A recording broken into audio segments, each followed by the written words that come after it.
Hi friends, today we are going to see the past year NEET questions for the chapter Reproduction in Organisms, and today we are going to complete the last part of this chapter, which is part 2. So let's begin with the first question here. Meiosis takes place in dash. So you're given 4 options here. It is obviously not Conidia, Gemule, Megaspore. The correct answer is Meiocyte. So what is this Meiocyte actually? It is a type of cell that differentiates into a gamete. So what does it differentiate into? Gamete. Through the process of meiosis. Through meiosis, the diploid meiocyte divides into 4 genetically different haploid cells. So it becomes 4 haploid cells. The control of the meiocyte through the meiotic cell varies between different groups of organisms. So this is just an introduction that I've given you about this meiocyte. Meiosis takes place in meiocyte, while Conidia and Gemule are asexual structures and Megaspore is a haploid structure. So meiosis will take place in meiocyte, where it will get converted into haploid. The diploid will get converted into haploid, where you have the differentiation into gamete. Everything takes place in the site of meiocyte. Therefore, the correct answer is option D, meiocyte. So here you have the meiocyte where transcriptome profiling. That is actually an example that I've given. So that meiosis, you just have to have an idea of where does it take place. So they have used this methodology where they've taken anthers from the plant and they have done something called transcriptome profiling. So that is another process that they do. But initially what you have to know here is meiosis takes place in meiocyte. Okay, next question here. Syngamy can occur outside the body of the organism in dash. So what do you mean by syngamy? Maybe we need to analyze that first. You're given 4 options here. What are the options? Fungi, algae, and so many. Syngamy is a fusion of 2 cells or their nuclei in reproduction. So what is it actually? Fusion of 2 cells or their nuclei in reproduction. Okay, so this is the basic introduction for syngamy. So syngamy can occur outside the body of an organism, and that organism is none other than algae. In most aquatic animals, such as majority of algae and fishes as well as amphibians, syngamy occurs in the external medium where they use water as their source. That is outside the body of the organism. So this type of gametic fusion, you call it as syngamy. Therefore, the correct answer is option C, algae. Next question here. Geocarpic fruits are produced by dash. So what do you mean by geocarpic fruits? They are those which develop underground. So I think you will understand now, you will know what the answer is. So the ones which develop underground. Okay, groundnut is a fruit which develops underground. Onion and carrot also occur within the soil, but onion is modified stem while carrot is a modified root. So when you come to the concept of fruit, you might ask me the question, because carrot is also one which develops underneath and onion is also underneath. But here this is a modified stem and carrot is a modified root. So when we talk about fruit, the correct answer is groundnut. So geocarpic means they are ones which are developing underground. Okay, you have to remember that. So the answer to this question is option C. Okay, next question here. Which of the following processes is associated with a change in the cellular DNA amount? Very easy question for you to answer. So what is cytokinesis? It involves the division of the cytoplasm of the parent cell into its daughter cell. What is fertilization? It involves the fusion of 2 gametes, where you have 2 haploid gametes which will fuse to form a single diploid. Blastulation refers to the process of cleavage. Spore germination, it is understood where the spores will germinate. So a process which is associated with a change in the cellular DNA amount will obviously come under fertilization. Therefore, the correct answer to this question is option C. So you all have to remember one thing here is, we all have a diploid. Diploid means 2. It all converts into N, which is haploid. That is a very important process in fertilization. Imagine if the system is not happening correctly, if it is going to get multiplied every time when there is reproduction or when there is fertilization happening in the body. What will happen? The chromosome number will only increase, and that is not necessary for the functioning of the organism. If that scenario takes place in mammals, especially humans, you call it as a malfunction. So fertilization involves the diploid cells converting into haploid, and once again, once the process is completed, it will get converted into diploid. So this is a very unique process that you will admire, which you have to see how God has created the process. Next question here. The correct sequence in the process of development of human embryo is dash. Okay, we all know the process by itself, but we need to know the order. The correct order is of option A. Of course, the first one happens is fertilization. Then you have the zygote formation. Then it undergoes cleavage. Cleavage is nothing but division. And after division, it undergoes into a morular state, then blastula and the gastrular state. Fusion of the male and the female gamete produces zygote. Repeated division of the zygote, you call it as cleavage. After the cleavage, after further division, the rearrangement of the fluid-filled cavity surrounded by blastomeres, where the blastula will be formed. The appearance of the germ layers makes the gastrula. So what does gastrula contain? The germ layers. Therefore, the correct order to this question is option A. Easy question only.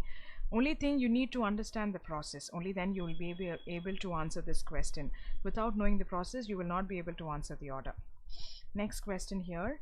In an egg, the type of cleavage is determined by dash. So what is cleavage? I told you it is a division process. And how does a division take place? It's a sharp process. The amount of the yolk and its distribution determines the type and the depth of cleavage. Cleavage is effected due to the yolk, resulting in different types of segmentation. So this is an introduction about the egg. Obviously, an egg will have a yolk in it. Right, it is obvious. So therefore, the correct answer to this question is amount and distribution of the yolk. That is very important when it comes to an egg part. So here you need to remember that cleavage is effected due to the yolk, that is resulting in different types of segmentation. Segmentation is what? Again, division. Okay, therefore the correct answer to this question is option C. Next question here. What is true about the cleavage and fertilized egg of humans? Again, this is an easy question for you to answer. We know when we talk about sexual reproduction, it's a compulsory process where fertilization will take place, where we have the fusion of the male and the female gamete. The sperm is motile while the egg remains non-motile, and that is present in the fallopian tube, as you all know. Now, what is true about the cleavage, the division of the fertilized egg of human? After ovulation, eggs comes into the fallopian tube. That is where the egg will remain there, right? After every menstrual cycle, the body will produce an egg. A human body will produce an egg, and it remains in the fallopian tube until it waits for a fertilization process. And only when after the 28 days of cycle, there is no process of fertilization, that is where the egg will rupture, and that is what comes as a menstrual flow for women. So this process here, when they talk about the cleavage of the fertilized egg, you have to remember it starts in the fallopian tube. So as I said, where is it produced and where is it present? It is in the fallopian tube. It will remain stable at that point. Only when there is fertilization, there will be sperms. The sperms are motile. They will go in search of an egg. Therefore, the correct answer to this question is option C. Next question here. A perennial plant differs from biennial plant in dash. So what is the difference between perennial and biennial? Biennial is twice a year is what it flowers. Perennials survive for more than 2 years and produce flowers and fruits during specific seasons. So how can you describe perennial now? How about their seasons? See, perennial plants are lasting or existing for a longer, or apparently sometimes they even be there for infinity time. So this plant, if you see, they will transform in the garden for summer and they live for several years. While if you take the biennial plants, bi means 2. So they will only flower for 2 times, and after that they will die. You have to buy in a new plant.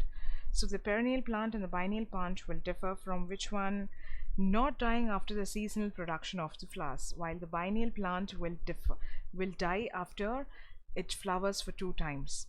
But a perennial plant doesn't die. Therefore, that is the difference between both. Therefore, the correct answer is option D. Okay. So the next question here. Termination of gastrulation is indicated by dash. Okay, termination of gastrulation is indicated by dash. So you have four options here. What do you think will be the answer? Gastrulation will end with a complete obliteration of blastocele. The stage of 3 primary germ layer starts. So what is this blastocele actually? How can you describe blastocele? We saw about the process, right, where I told you the order, where the process of fertilization. A blastocele is also called as spelled blastocele, or blastocele is also called as blastocyst, whatever. It is a fluid filled cavity. So what is it actually?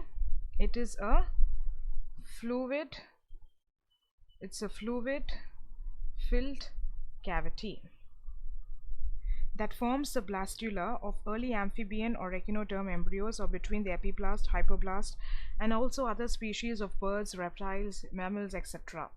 So the termination of gastrulation is indicated by the obliteration of blastocele. The correct answer is option A. Okay, and you also know we have the 3 primary germ layers: mesoderm, ectoderm, and endoderm. So that is what they are symbolizing here. Next question here. In the telolithial egg, the yolk is found in dash. So what is it that they're talking about here?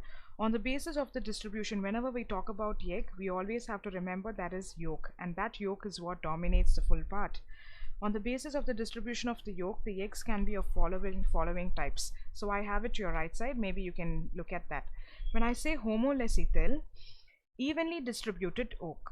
So same, homo means same, so evenly distributed yolk. Telolecital, most of the yolk is near the vegetal pole, cytoplasm, and nucleus, and lie near the animal pole. So it is not evenly distributed. Centrolecital is where the yolk will be central. It will be surrounded by the cytoplasm. Now when I say telolecital, it is on one side, right? It is only on one side. It is not center, or it is not evenly distributed. Therefore the correct answer will be option B. Next question here. Amount of yolk and its distribution are changed in the egg, and which one will be affected if that amount of yolk is changed? So as I said, when we talk about egg, the important thing is the yolk. Now imagine the yolk is not distributed, or the amount of yolk is actually not proper or has some malfunction. What happens is it will affect the pattern of cleavage.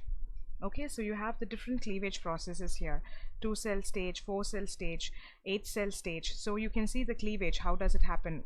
It happens as 2-cell, then it cuts itself, it divides itself into 4-cell, then 8 cells, and 16, 36, and then you form finally the blastula. So when the amount of yolk and its distribution are changed in the egg, the pattern of the cleavage will be affected. Therefore the correct answer is option A. Next question here. Meroblastic cleavage is a division of dash. Different types of segmentation or cleavages are found in animals. We all know that, right? So that actually depends upon the amount of the yolk. Again, we have the yolk in concentration. So we have totally 3: haloblastic, meroblastic, and haloblastic. If you see, where complete division has happened. Meroblastic division occurs only when the cytoplasm, but not in the yolk. So this kind of meroblastic cleavage can be seen in fishes. So what does it include now? Complete is holoblastic, so it is not complete. So this is actually partial or parietal. The correct answer is B. Okay, so here you can see the division occurs only in the cytoplasm, not the full division. It's not a complete at all. Therefore it is called as partial division. Therefore the correct answer to this question is option B. Next question here. Blastopore is dash. Very easy question for you to answer. I think by now you'd have guessed the answer. Yes, it is the opening of the gastrocele. It is small slit-like opening on the dorsal side of the gastrocele, and you sometimes also call it as dorsal lip. So what is a blastopore? That will help you the formation of the it helps in the opening of the gastrocele. But what is the main function of blastospore? We just now saw about blastocele. Now what is blastopore? See, blastopore is it's a phase, it's a gastrulation is a phase of the early embryonic development in most animals during which the single layered, so blastula will be single layered, okay, single layered. Blastula is reorganized into multi-layered structures, so this blastula will get rearranged to form gastrula. Okay, so blastopore is the opening for gastrocele. You can simply call it as rearrangement. The correct answer is option B. Next question here. During cleavage, okay, during cleavage, what is true about cells? Of course, there is divisions, right? There is divisions taking place, okay, that is right. But what happens? I think we discussed about it in the earlier question of the same part today. I said, imagine you take a cake, you divide it equally into parts and you distribute it. The initial amount of the cake will remain the same? No. What happens? It decreases. So that is only true about cleavage. The size will not increase. It will only decrease because you are dividing and you're segregating into different parts. Right. Therefore, the size does not increase. This is only true about cleavage. That is why I gave you an example of the cake.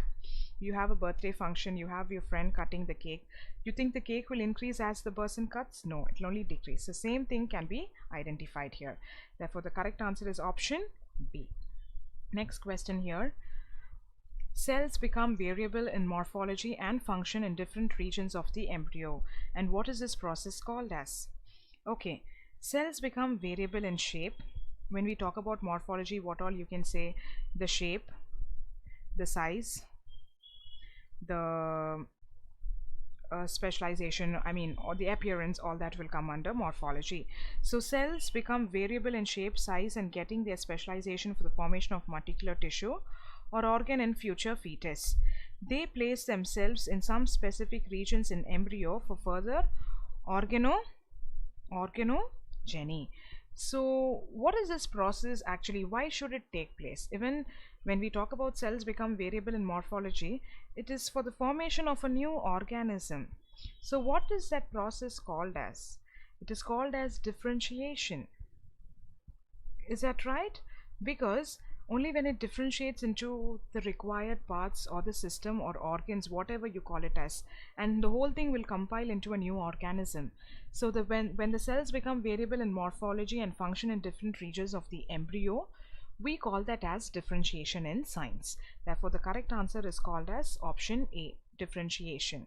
Okay, so with this we complete the part 2 of reproduction in organisms. I hope everybody understood whatever has been taught in this part. Hope to meet you in the next new chapter. Thank you.